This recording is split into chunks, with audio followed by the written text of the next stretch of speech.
जे कृष्णमूर्ति का दर्शन। वैचारिक, मानसिक, बौद्धिक स्वतंत्रता को महत्व। इनके दर्शन में तार्किकता का अंश दिखाई देता है। मानवीय स्वतंत्रता ही जीवन का मूल आधार होना चाहिए। वैचारिक स्वतंत्रता, तार्किकता व बौद्धिकता को व्यक्ति के स्वभाव का भाग बनाती है। इनके अनुसार सच्ची स्वतंत्रता किसी नवीन वस्तु की प्राप्ति नहीं है, अपितु अपने आप को अज्ञान से हटाकर अपने स्वरूप को अथवा अपनी चेतना को सही अर्थों में पहचानना है। किसी अलौकिक शक्ति को मानने की आवश्यकता नहीं है, व्यक्ति स्वयं अपने भाग्य का विधाता है। स्वतंत्रता का यदि सही अर्थों में परंपरागत विचारधारा में बंधा हुआ दिखाई नहीं देता है। मनुष्य की अपनी स्वतंत्र मान्यताएं, तर्क तथा दृष्टिकोण होते हैं जो उसे उन्नति व विकास की ओर ले जा सकते हैं। यही कारण है कि मनुष्य को स्वतंत्रता का सही अर्थों में प्रयोग करना चाहिए। क्वेश्चन निजी क्षेत्र की नैतिकता से क्या तात्पर्य है? व्यक्तिगत नैतिकता। आंसर, जब एक व्यक्ति अपने व्यक्तिगत जीवन में नैतिक आदर्श, मापदंड अथवा नैतिक मूल्यों को अपनाते हुए परस्पर व्यवहारिक जीवन यापन करता है, व्यक्तिगत नीति शास्त्र कहलाता है। प्रशासनिक अथवा सार्वजनिक नीति शास्त्र। जब एक लोक सेवक प्रशासक अपने प्रशासन में सत्यनिष्ठा, सहिष्णुता, करुणा, परानुभूति, निष्पक्षता इत्यादि नैतिक मूल्यों का पालन करता है, प्रशासनिक नीति शास्त्र कहलाता है। क्वेश्चन, मूल्य किसे कहते हैं?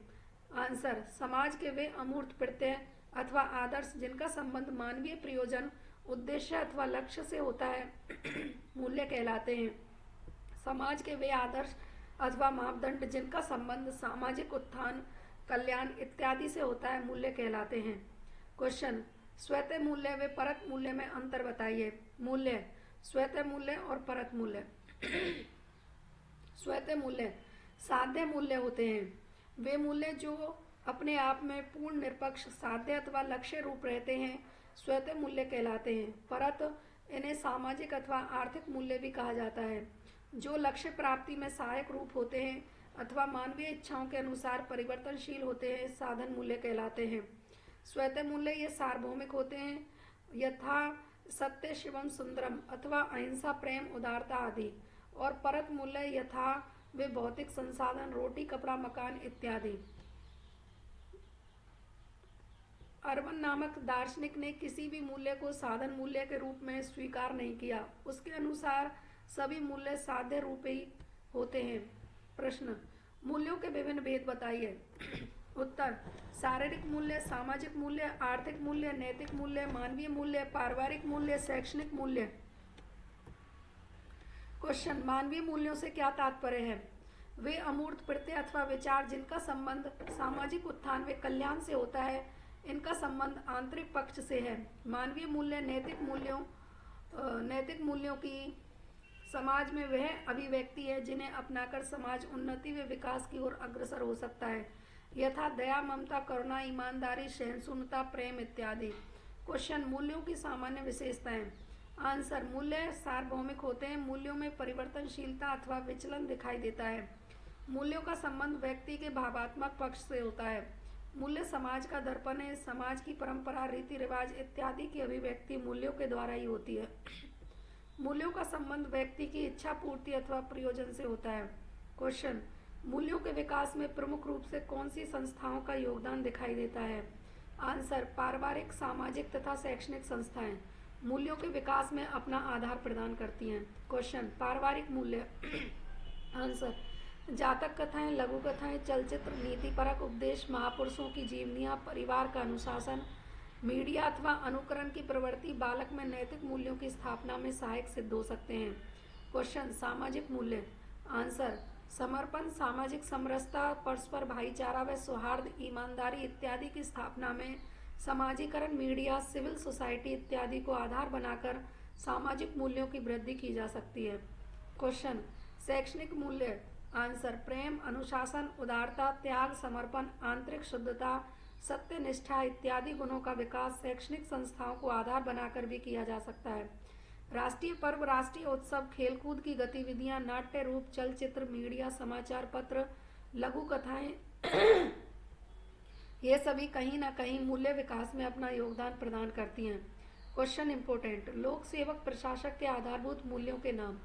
आंसर सत्यनिष्ठा, सहिष्णुता, करुणा, परानुभूति, निष्पक्षता, गैर तरफदारी, प्रतिबद्धता, वस्तुनिष्ठता, समर्पण, जवाबदेहिता इत्यादि। क्वेश्चन, सत्यनिष्ठा से क्या तात्पर्य है? आंसर, प्रशासक का वह आधारभूत मूल्य जिसमें प्रशासक स्वयं के प्रति, दूसरों के प्रति तथा अपने कार्य के प्रति पूर्णतः ईमानदारी तथा निष्ठा का पालन करता है, सत्यनिष्ठा कहलाता है। इसका शाब्दिक अर्थ ईमानदारी अथवा कर्तव्य पालन है। क्वेश्चन, सत्यनिष्ठा के विभिन्न गुण अथवा विशेषताएं बताइए। आंसर, सत्यनिष्ठा में मन, वचन व कर्म में एक रूपता का होना आवश्यक है। कथनी व करनी में संगति होनी चाहिए। सिद्धांत व व्यवहार में सुसंगता होनी चाहिए। आंतरिक तथा बाह्य पक्ष में एक रूपता का होना आवश्यक है। सत्यनिष्ठा में निश्चित नैतिक नियमों का होना आवश्यक है। वस्तुनिष्ठ कारकों के आधार पर ही सत्यनिष्ठा में निर्णय प्रस्तुत किए जाते हैं। प्रश्न, सत्यनिष्ठा के भेद। आंसर, सामाजिक सत्यनिष्ठा, बौद्धिक सत्यनिष्ठा, व्यक्तिगत सत्यनिष्ठा, व्यावसायिक सत्यनिष्ठा, छवि की सत्यनिष्ठा, सिविल सेवक की सत्यनिष्ठा। क्वेश्चन, सिविल सेवक सत्यनिष्ठा से क्या तात्पर्य है? आंसर, यह लोक सेवक का आधारभूत मूल्य है जिसमें सिविल सेवक को सभी प्रकार की स्वार्थ मूलक प्रवृत्तियों का त्याग कर लोकहित जन कल्याण के लिए अपने समस्त कार्य करने चाहिए। द्वितीय प्रशासनिक सुधार आयोग के अनुसार प्रशासक को सभी प्रकार के लालच से मुक्त होकर कर्तव्यों का निष्ठापूर्वक पालन करना चाहिए। क्वेश्चन, सत्यनिष्ठा का प्रशासन में महत्व बताइए। आंसर, एक सिविल सेवक ईमानदार अथवा सत्यनिष्ठा का पालन करते हुए जन उपयोगी, समाज उपयोगी कार्यक्रमों को समाज में लागू कर सकता है। सत्यनिष्ठा प्रशासक को सार्वजनिक जीवन में सफलता, श्रेष्ठता तथा सम्मान की प्राप्ति कराता है।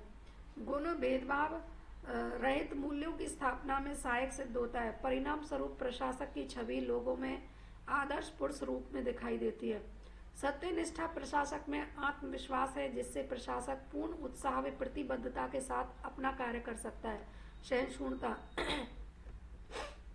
प्रशासक की वह मनोवृत्ति जिसमें विपरीत परिस्थितियों में विरोधी के मत को सम्मान देते हुए न्यायोजित तार्किक व वस्तुनिष्ठ कारकों के आधार पर अपना निर्णय प्रस्तुत किया जाता है, सहिष्णु कहलाता है। सहिष्णुता का शाब्दिक अर्थ सहन करना है। क्वेश्चन, सहिष्णुता के दो रूप हैं। सहिष्णुता नकारात्मक, सकारात्मक। नकारात्मक विरोधी को सहन करने की क्षमता दिखाई देती है और सकारात्मक इसमें विरोधी के मत को सुनने समझने के आधार पर उसके तार्किक पक्ष को स्वीकार किया जाता है। सकारात्मक इसमें प्रशासक विरोधी की अच्छी वृत्तियों को स्वीकार करने के लिए अपना मत प्रस्तुत करता है। सहिष्णुता के भेद। आंसर, धार्मिक सहिष्णुता, सामाजिक सहिष्णुता, सांस्कृतिक सहिष्णुता, राष्ट्रीय सहिष्णुता, महिला, वृद्ध तथा बालकों के प्रति सहिष्णुता। धार्मिक सहिष्णुता में सभी धर्म को समान महत्व है।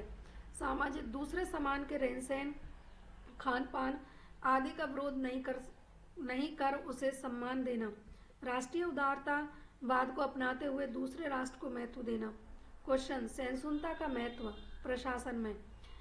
आंसर, सहिष्णुता को अपनाकर प्रशासन में सकारात्मक वातावरण की उत्पत्ति की जा सकती है। यह नीति जातीय और सांप्रदायिक हिंसा को समाप्त करने में सहायक हो सकती है। परिणाम स्वरूप समाज में सामाजिक सद्भाव की स्थापना संभव की जा सकती है।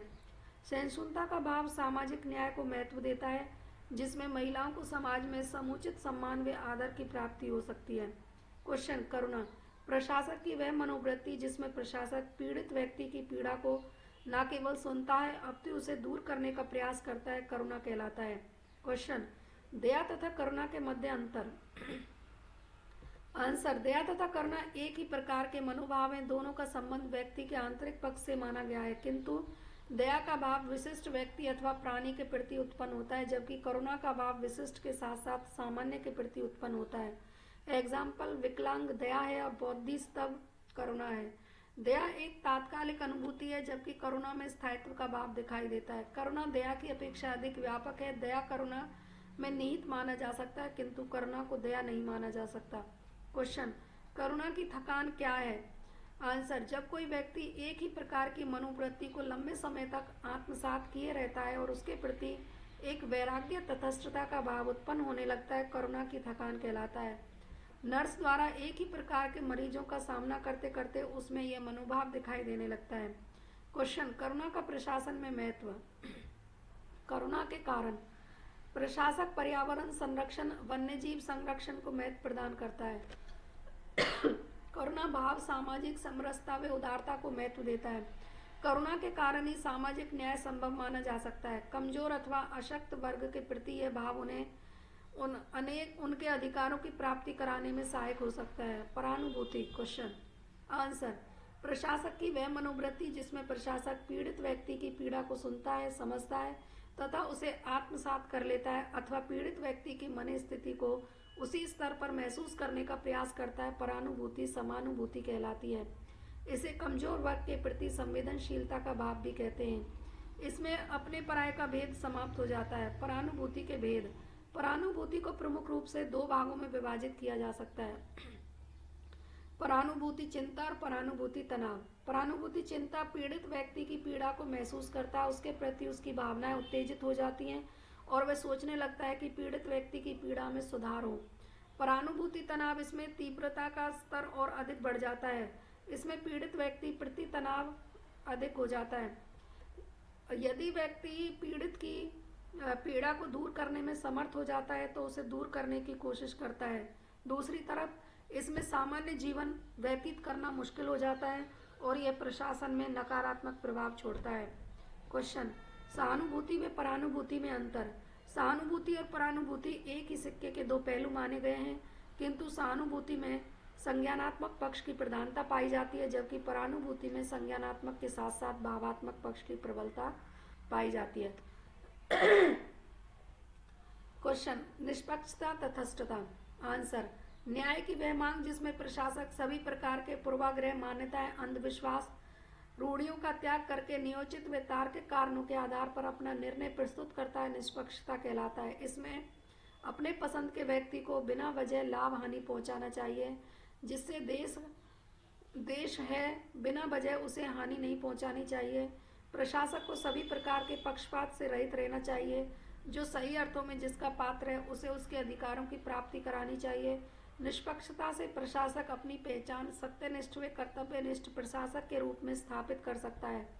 निष्पक्षता प्रशासक में आत्मविश्वास की उत्पत्ति करता है। सभी प्रकार के भेदभावों से रहित होकर प्रशासक चुनौतियों का मुकाबला करता है।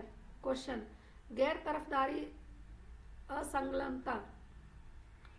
प्रशासक की वह आधारभूत मान्यता जिसमें वे सभी प्रकार के राजनीतिक दलों से निर्लिप्त व तटस्थ होकर तार्किक आधार पर अपने निर्णय प्रस्तुत करता है, गैर तरफदारी कहलाती है। इसमें प्रशासक को दलगत राजनीति से परे रहना चाहिए। सभी प्रकार के लालच, पुरस्कार, लाभ के पद इत्यादि से मुक्त रहना चाहिए। निष्ठावान लोक सेवक के समान अपने समस्त कर्म करने चाहिए। राजनीतिक दलों के प्रति किसी प्रकार की आसक्ति का भाव नहीं दिखाना चाहिए। क्वेश्चन समर्पण प्रतिबद्धता। आंसर। प्रशासक का वह गुण जिसमें वह पूर्ण उत्साह और प्रतिबद्धता के साथ अपने समस्त कर्म करता है, प्रशासन के प्रति उसका वह भाव समर्पण कहलाता है। यह भाव प्रशासक को लोगों के बीच में आदर्श पुरुष बनाता है। इसे अपनाकर कार्य के प्रति जन सहभागिता को बढ़ाया जा सकता है।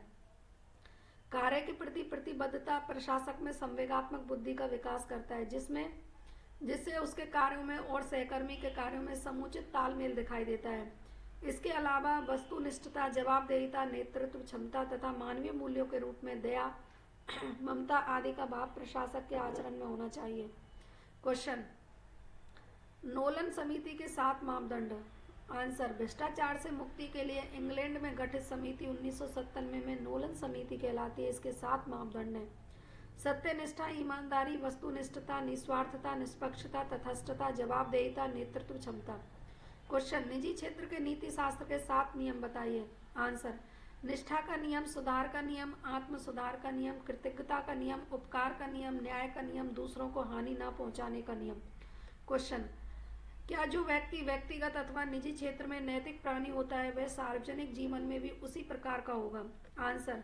सुकरात के दर्शन में सद्गुण का संबंध सदाचार से, और जो व्यक्ति निजी क्षेत्र में पूर्णतः नैतिक पुरुष माना जाता है वह सार्वजनिक जीवन में भी अपने आदर्श, मापदंड आदि को लागू करता ही है। उसके सिद्धांत में आचरण में एक रूपता पाई जाती है, किंतु जो व्यक्ति प्रशासन में नैतिक पुरुष के रूप में दिखाई देता है आवश्यक नहीं है वह अपने व्यक्तिगत जीवन में भी उतना ही नैतिक पुरुष हो, क्योंकि लोगों की कथनी व करनी में अंतर पाया जाता है। क्वेश्चन, क्या निजी समस्या सार्वजनिक समस्या मानी जा सकती है?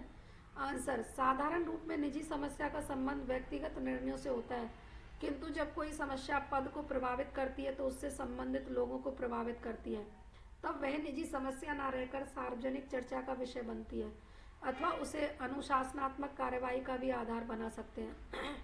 क्वेश्चन, क्या एक लोक सेवक सरकारी योजनाओं का सेतु बन सकता है? आंसर, एक लोक सेवक सीधे तौर पर प्रत्यक्ष रूप से जनता से जुड़ा होता है तथा यदि वह सत्यनिष्ठा, ईमानदारी, दया, करुणा, परानुभूति आदि मूल्यों से परिपूर्ण है तो वह जनता द्वारा सम्मान, विश्वास व प्रेम भी प्राप्त करता है। अतः वह पूर्ण ईमानदारी से न केवल सरकारी योजनाओं के लाभ उचित वर्ग तक पहुंचाता है, अपितु सरकार व जनता के बीच विरोध की स्थिति में जनता के बीच जाकर सौहार्दपूर्ण व सहिष्णु बन उनकी बातें, मुद्दे सुनाता भी है, वे उन्हें समझता भी है। अतः एक लोक सेवक सरकारी योजनाओं का सेतु बन सकता है।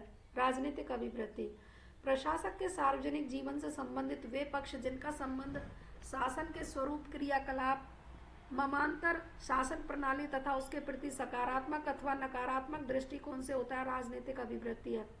अथवा जब एक प्रशासक शासन इत्यादि की प्रणाली के प्रति अपने ममांतर मतांतर तथा सकारात्मक या नकारात्मक दृष्टिकोण को अभिव्यक्त करता है, राजनीतिक अभिवृत्ति कहलाती है। क्वेश्चन, विविध प्रकार की राजनीतिक अभिवृत्तियों के नाम बताइए। राजनीतिक अभिवृत्ति, अतिवादी, उदारवादी, रूढ़िवादी, क्रिया प्रतिक्रियावादी, वामपंथी, दक्षिणपंथी और नरमपंथी। क्वेश्चन, अतिवादी। आंसर, अतिवाद को मानने वाले समाज की यथास्थिति से असंतुष्ट रहते हैं, समाज की वर्तमान परिस्थिति में परिवर्तन की इन्हें चाहत रहती है। क्वेश्चन, उदारवादी दृष्टिकोण, वह वर्ग समाज में समानता, बौद्धिकता इत्यादि को आधार बनाता है। इस वर्ग में व्यवस्था के प्रति विरोध कम दिखाई देता है। यह वर्ग व्यवस्था से असंतुष्ट तो रहता है किंतु महत्वपूर्ण बदलाव नहीं चाहता है। नरमपंथी। क्वेश्चन, यह वर्ग व्यवस्था में कमी नहीं देखता है, बदलाव तथा परिवर्तन के प्रति वह वर्ग इच्छा नहीं रखता है। क्वेश्चन, रूढ़िवादी, यह वर्ग परंपरागत शासन पद्धति को ही आधार बनाता है, व्यवस्था में सुधार के प्रति इस वर्ग की रुचि कम दिखाई देती है। क्वेश्चन, क्रिया प्रतिक्रियावादी। आंसर, वर्तमान व्यवस्था व आधुनिक मूल्यों को अस्वीकार करता है। वामपंथी तथा दक्षिण मार्गी। क्वेश्चन, आंसर, यह शब्द फ्रांसीसी शासन व्यवस्था का है। जो वर्ग राजा के नियमों से संतुष्ट रहता है वह उसके दाहिनी तरफ बैठता है तथा वे जो उनका विरोधी दक्षिणपंथी है माना जाता है वह वाम या बाईं तरफ बैठता है। क्वेश्चन, राजनीतिक अभिवृत्ति को प्रभावित करने वाले कारक। क्वेश्चन, आंसर, समूहगत लगाव, आर्थिक विकास, आयु, शिक्षा, मीडिया, जाति, धर्म, व्यक्ति विशेष का व्यक्तित्व व उसके क्रियाकलाप, सांप्रदायिकता, ये सभी राजनीतिक अभिवृत्ति को प्रभावित करने वाले विभिन्न कारक माने गए हैं। क्वेश्चन, समूहगत लगाव। आंसर, व्यक्ति की अभिरुचि पर परिवारजन की मान्यताओं का प्रभाव समूहगत लगाव कहलाता है। इसके अंतर्गत माता पिता तथा अन्य संबंधी जो राजनीति से संबंध रखता है उनके मतांतरों को व्यक्ति अपने दृष्टिकोण का आधार बनाता है। क्वेश्चन, आर्थिक विकास को किस प्रकार अभिवृत्ति का आधार बनाया जाता है? आंसर, राजनीतिक अभिवृत्ति का महत्वपूर्ण आधार आर्थिक दबाव है। यथा जब किसी शासन प्रणाली में किसी वर्ग विशेष की आर्थिक व्यवस्था बिगड़ती है, प्रति व्यक्ति आय में कमी आती है, तो सत्ताधारी दल के प्रति नकारात्मक अभिवृत्ति पैदा हो जाती है जो राजनीतिक बदलाव का आधार बनती है। क्वेश्चन, आयु। आंसर, यह महत्वपूर्ण कारक है। सामान्य रूप से युवा वर्ग उम्र दराज लोगों की अपेक्षा अधिक उदार होता है और वह अपनी अभिवृत्ति में परिवर्तन की मांग रखता है। क्वेश्चन इंपोर्टेंट, किस प्रकार शिक्षा राजनीतिक अभिवृत्ति को प्रभावित करती है? आंसर, शिक्षा व्यवस्था राजनीतिक दृष्टिकोण को सर्वाधिक प्रभावित करता है। यथा पाठ्यक्रम, शिक्षकों की विचारधारा, शैक्षणिक संस्थाओं पर प्रशासनिक व आर्थिक नियंत्रण, ये सभी प्रभावी कारक बनते हैं। Question, media. आंसर, आधुनिक युग में मीडिया के माध्यम से किसी व्यक्ति या दल की नकारात्मक तथा सकारात्मक छवि का निर्माण किया जाता है। वर्तमान में मीडिया प्रबंध, सोशल साइट, ये सभी राजनीतिक अभिवृत्ति को प्रभावित करते हैं। क्वेश्चन, क्या राजनीतिक अभिवृत्ति में परिवर्तन संभव माना जा सकता है? आंसर, देश काल में परिस्थिति के अनुसार अभिवृत्ति अथवा दृष्टिकोणों में परिवर्तन दिखाई देता है। आयु, शिक्षा बदलती है, राजनीतिक परिस्थितियां, आवश्यकताएं ये सभी राजनीतिक परिवर्तन के आधार बनते हैं। यथा एक व्यक्ति दक्षिणपंथी तथा वामपंथी हो सकता है और वामपंथी नरमपंथी आदि हो सकता है। क्वेश्चन, राजनीतिक तटस्थता से क्या तात्पर्य है? आंसर, जब एक प्रशासक सभी प्रकार के राजनीतिक दलों के प्रति निष्पक्षता और तटस्थता का भाव अपनाते हुए सकारात्मक दृष्टिकोण को महत्व देता है, राजनीतिक तटस्थ कहलाता है। क्वेश्चन इंपोर्टेंट, प्रशासक की राजनीतिक अभिवृत्ति क्या होनी चाहिए? आंसर, वर्तमान में प्रशासक को राजनीतिक तटस्थता अथवा निष्पक्षता का पालन करना चाहिए, किंतु प्रशासक को आर्थिक विकास को ही अपना आधार बनाना चाहिए। मानवता से संबंधित यथा नरेगा, खाद्य सुरक्षा अधिनियम आदि को आधार बनाकर ही कार्य के प्रति अपना दृष्टिकोण प्रकट करना चाहिए। सुशासन तथा पारदर्शिता को अपने दृष्टिकोण का आधार बनाना चाहिए। धर्म जाति अभिवृत्ति का आधार नहीं बनाना चाहिए। युवाओं को अपने दृष्टिकोण से प्रभावित करने का आधार समाज उपयोगी कल्याणकारी कार्यक्रम ही है।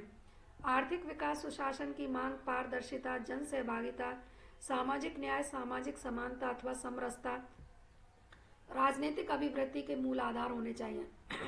एक प्रशासक सत्यनिष्ठा, निष्पक्षता, सहिष्णुता इत्यादि को अपनाकर सामाजिक समानता व समाज उपयोगी कार्यक्रमों को सुचारू रूप से समाज में लागू कर सकता है। सत्यनिष्ठा का दार्शनिक आधार। सत्यनिष्ठा के दार्शनिक आधार से क्या तात्पर्य है? क्वेश्चन आंसर, प्रशासन से संबंधित कर्तव्यता, सुशासन, सामाजिक न्याय इत्यादि की प्राप्ति हेतु नैतिक मापदंडों को अपनाते हुए सत्यनिष्ठा, ईमानदारी को जब परंपरागत भारतीय व पाश्चात्य संदर्भ सामाजिक राजनीतिक दर्शन में उदाहरण के रूप में प्रस्तुत किया जाता है तो सत्यनिष्ठा का दार्शनिक आधार कहलाता है। सत्यनिष्ठा के दार्शनिक आधार का आधारभूत पहलू बौद्धिक सत्यनिष्ठा है, जिसमें प्रशासक को मन, वचन व कर्म में एक रूपता रखनी चाहिए। जो नियम कानून दूसरों के प्रति लागू किए जाते हैं उन्हीं को स्वयं के प्रति भी लागू करना चाहिए। प्रशासक की कथनी करनी में कोई अंतर ना हो। प्रशासक को स्वयं के प्रति, दूसरों के प्रति तथा अपने कार्यों के प्रति पूर्णतः ईमानदारी व निष्ठा का पालन करना चाहिए। शासन में ईमानदारी अथवा सुशासन की मांग प्रशासक का मूल उद्देश्य होना चाहिए। भ्रष्टाचार से मुक्ति शासन का आधार होना चाहिए। जीवन के प्रत्येक पहलू में निश्चित नैतिक नियमों का सुचारू रूप से पालन होना चाहिए। आंतरिक व बाह्य सुसंगता का होना अनिवार्य है। प्रशासन में सिविल सेवक सत्यनिष्ठा को आधार बनाना चाहिए, जिसमें स्वार्थ मूलक प्रवृत्तियों का त्याग करके सर्वहित व सर्व कल्याण हेतु अपने समस्त कार्य करने चाहिए। सत्यनिष्ठा का परंपरागत दार्शनिक आधार। भारतीय संदर्भ और पाश्चात्य संदर्भ। भारतीय संदर्भ कौटिल्य के अर्थशास्त्र में सप्तांग नियमों के अंतर्गत प्रशासक अथवा राजा के मूल कर्तव्यों का विभाजन दिखाई देता है, जिसमें राजा को सद्गुणी होना आवश्यक है। प्रजा का हित ही राजा का मूल कर्तव्य माना गया है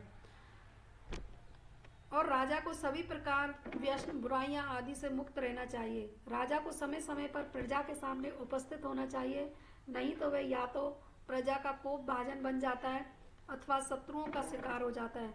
राजा को धर्म, व्यवहार, चरित्र आदि के अनुसार न्याय की स्थापना करनी चाहिए। किसी कलंकित व्यक्ति को पुनः शासन में प्रवेश न, पक्षपात रहित होकर अपनी शासन व्यवस्था चलानी चाहिए। और पाश्चात्य संदर्भ में प्लेटो के दर्शन ने प्रशासन को 4 प्रकार के सद्गुण, विवेक, साहस, संयम तथा न्याय का पालन करना चाहिए। हस्तक्षेप की नीति को अपनाते हुए अपने लिए निर्धारित कर्तव्यों का पालन करना चाहिए। अरस्तु एकांतिक मतों का त्याग करते हुए मध्यम मार्ग को तथा समान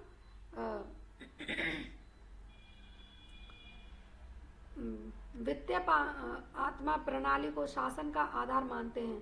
प्रशासक को सद्गुणी होना चाहिए तथा एकांतिक मतों का त्याग करते हुए समन्वय की नीति अथवा मध्यम मार्ग को अपनाना चाहिए। भारतीय संदर्भ गीता के अनुसार राजा को निष्काम कर्मयोगी होना चाहिए। उसे स्वधर्म का निष्ठापूर्वक पालन करना चाहिए। राजा में लोक संग्रह, समतत्व योग, स्थित प्रज्ञ इत्यादि गुणों का समावेश होना चाहिए। कर्तव्यनिष्ठ होकर उसे नैतिक नियमों का पालन करना चाहिए।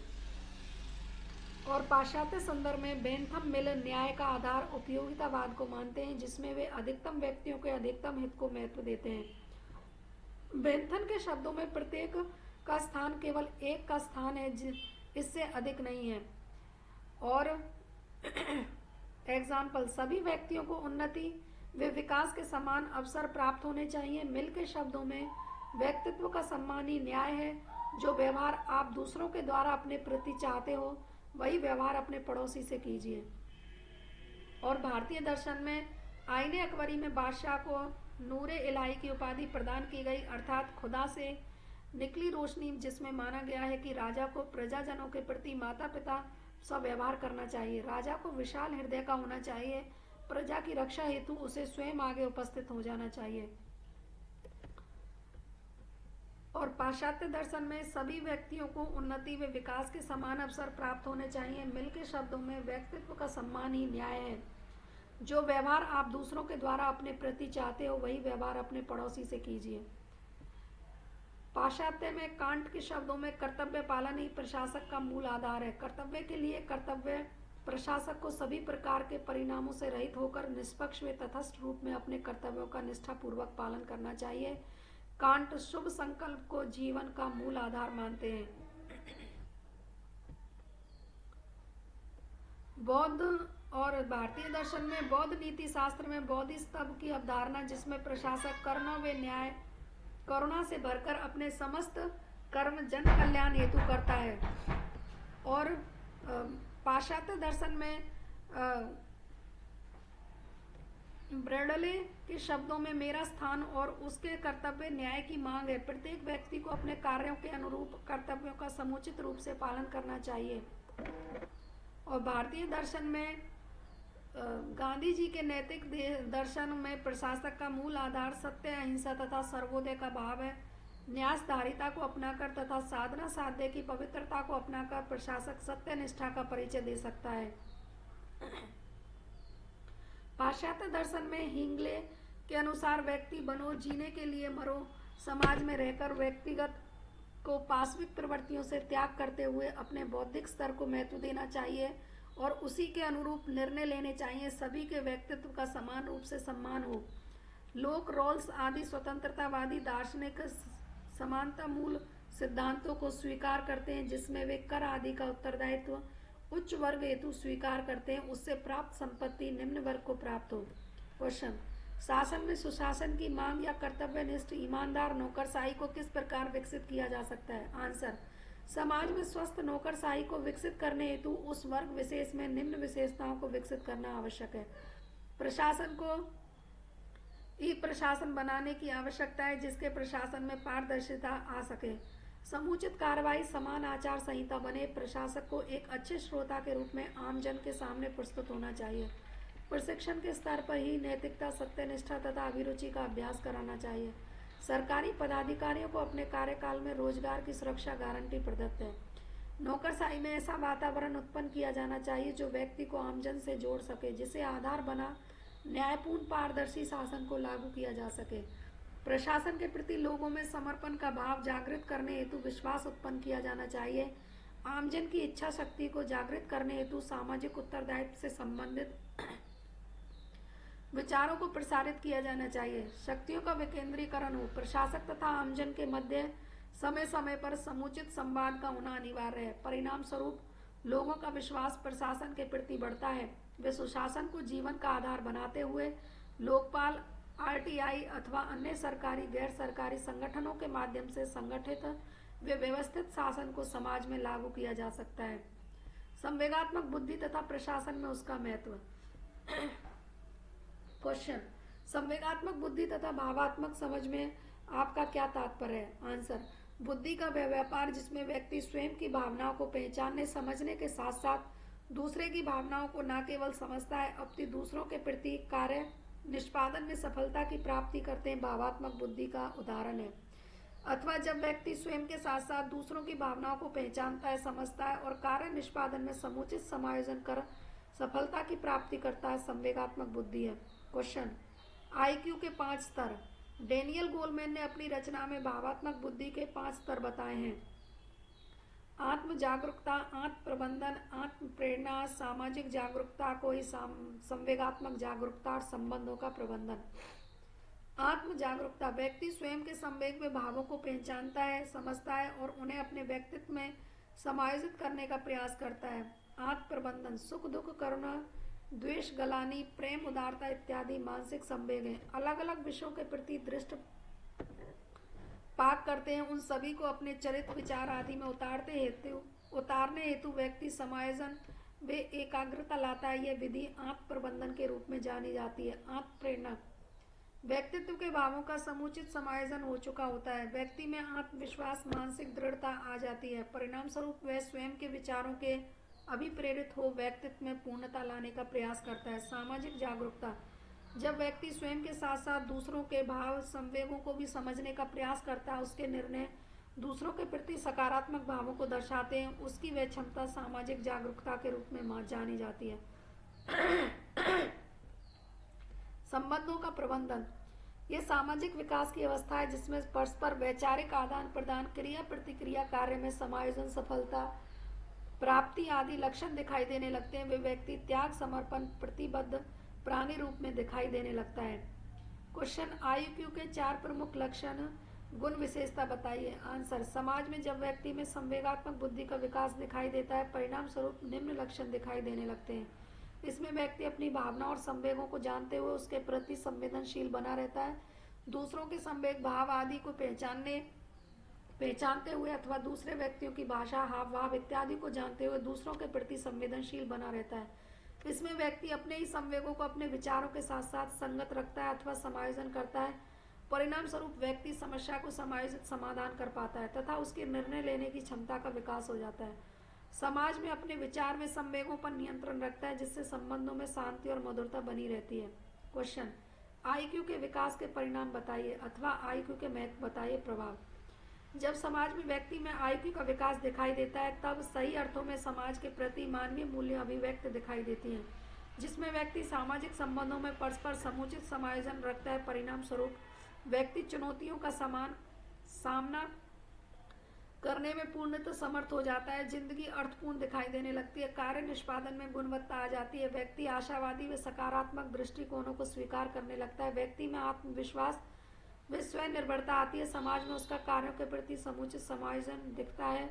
स्वस्थ व उच्च मानसिकता की प्राप्ति होती है। संबंधों में परस्पर सुधार आने लगता है। व्यक्ति के निर्णय सृजनात्मक तथा गुणवत्ता की ओर बढ़ने लगते हैं। IQ आत्म जागरूक तथा आत्म अभिप्रेरित करती है जिसमें व्यक्ति समाज में अपना समुचित व पूर्ण योगदान प्रदान करता है। सामाजिक संबंधों में सुधार हो जाता है। क्वेश्चन, प्रशासन में IQ का महत्व बताइए। उपयोगिता प्रशासक का मानवीय मूल्यों से संबंधित वह पक्ष